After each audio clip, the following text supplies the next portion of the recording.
دیکھو اس میں نظر تو برحق ہے، لگنے کا امکان ہوتا ہے، لیکن ہر وہ چیز جس کا امکان ہو ضروری نہیں ہے کہ وہ لازمی ہو بھی جائے۔ امکانات کی دنیا تو بہت بڑی ہے نا، اس میں افراط اور تفریط ہے۔ کچھ لوگ تو ایسے ہیں جو نظر کے وجود ہی کو نہیں مانتے، وہ کہتے ہیں نظر سرے سے لگتی ہی نہیں ہے، اور کچھ لوگ کہتے ہیں ایسے ہیں کہ اس میں بہت مبالغہ کرتے ہیں، ان کو ہر وقت لگ رہی ہوتی ہے ان کے رائے کے مطابق کہ اس کو لگ گئی، اس کو لگ گئی، اس کو لگ گئی، یہی چلتا رہتا ہے پروگرام۔ تو نہ اس میں وہمی بننے کی ضرورت ہے اور نہ نظر کا انکار کرنا جائز ہے ہمارے لیے۔ جو لوگ نظر کا انکار کرتے ہیں نا، وہ ہیں سیکولر لوگ، لبرل لوگ، جو شریعت کو نہیں مانتے۔ وہ کہتے ہیں اس کی کیا دلیل ہے؟ بھائی ہمارے پاس دلائل، مشاہدہ بھی دلیل ہوتی ہے، لیکن وحی خود دلیل ہے ہماری نظر میں۔ وحی جب نبی صلی اللہ علیہ وسلم نے بتا دیا کہ العین حق، نظر برحق ہے، تو ہمارے لیے یہ بھی ایک دلیل ہے۔ اب کوئی رسول کو مانتا ہی نہ ہو، اللہ کو مانتا ہی نہ ہو، تو وہ نہ مانے، وہ اس کا ہیڈیک ہے۔ ہم کوئی سائنسدانوں کو مجبور تھوڑی کر رہے ہیں کہ آپ نظر کو مانو۔ سائنسدان جنت مانتے ہیں کہ جنت ہے؟ جواب دینا۔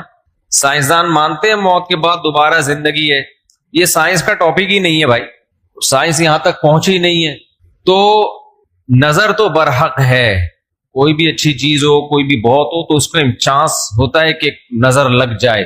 نبی صلی اللہ علیہ وسلم نے فرمایا اگر کوئی چیز تقدیر پر غالب آ سکتی تو وہ نظر ہوتی، اور نظر اونٹ کو ہانڈی تک پہنچا دیتی ہے۔ اچھا والا اونٹ ہوتا ہے، نظر لگی گیا۔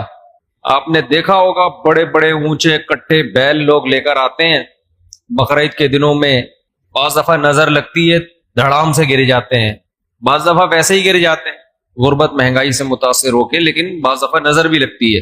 تو ہمارے پاس جو نظر کے برحق ہونے کی دلیل ہے وہ رسول اللہ صلی اللہ علیہ وسلم کا قول۔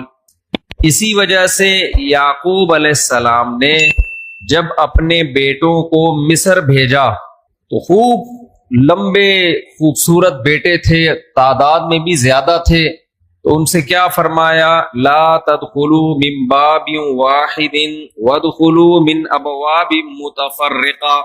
اے میرے بیٹو، ایک دروازے سے داخل نہ ہونا، متفرق دروازوں سے داخل ہونا، کیونکہ ایک ہی گیٹ سے جب جائیں گے نا، ایک باپ کے 11 بیٹے اتنے خوبصورت اور لمبے لمبے اور خوبصورت جوان، تو لوگ بولیں گے یار کیسا خوش قسمت باپ ہے جس کے 11 بیٹے ہیں۔ سمجھتے ہو گے نہیں سمجھتے؟ آج کل تو فیملی پلاننگ نے نظر کا چانس ہی ختم کر دیا، 2 بچے ہوتے ہیں وہ بھی اچھے نہیں ہوتے۔ تو یہاں قرآن سے بھی ہمیں، حدیثوں سے بھی پتہ چلتا ہے کہ امکان ہے، لیکن ایک بات یاد رکھو، دنیا میں یہ بہت امپورٹنٹ بات ہے، کاش اس کو سمجھ جاؤ، یہ تجربوں کا نچوڑ ہے جو میں آپ کے سامنے پیش کر رہا ہوں۔ امکانات کی بیس پہ یقینی دعوے کرنا یہ تمام گمراہیوں کی بنیاد ہے۔ جادو کا بھی امکان ہوتا ہے، کسی پہ جادو ہو جائے، ہزاروں میں کسی ایک پہ، لیکن روحانی عامل کے پاس جب آپ جاؤ گے کہے گا آپ پہ بھی جادو، آپ پہ بھی جادو، آپ پہ بھی جادو، آپ پہ بھی جادو۔ جب آپ کرو گے نا کہ بھائی مجھ پہ جادو کیسے ہے، کہے گا کیا جادو برحق نہیں ہے؟ سمجھ میں آ رہی ہے بات؟ ڈاکٹر یہ بدماشی کبھی نہیں کرتا۔ آپ ڈاکٹر کے پاس جاؤ، آپ کے گردے میں پین ہو رہا ہے، وہ چیک کرے گا کہ گیس کا پین ہے یا پتھری کا پین ہے، کیونکہ ڈاکٹر اس کا علم ہے باقاعدہ۔ وہ کبھی یہ نہیں کہے گا کہ پتھری ہے بس تکا مار دیا، بھائی ڈاکٹر صاحب پتھری کا پین کیوں ہے؟ تو وہ جواب میں کہ کیا گردوں میں پتھری ہوتی نہیں ہے کیا؟ آپ بولو گے ہوتی تو ہے، میرے ہے یا نہیں ہے، مجھے تو یہ تو بتاؤ۔ حالانکہ گردوں میں پتھری ہونے کا جتنا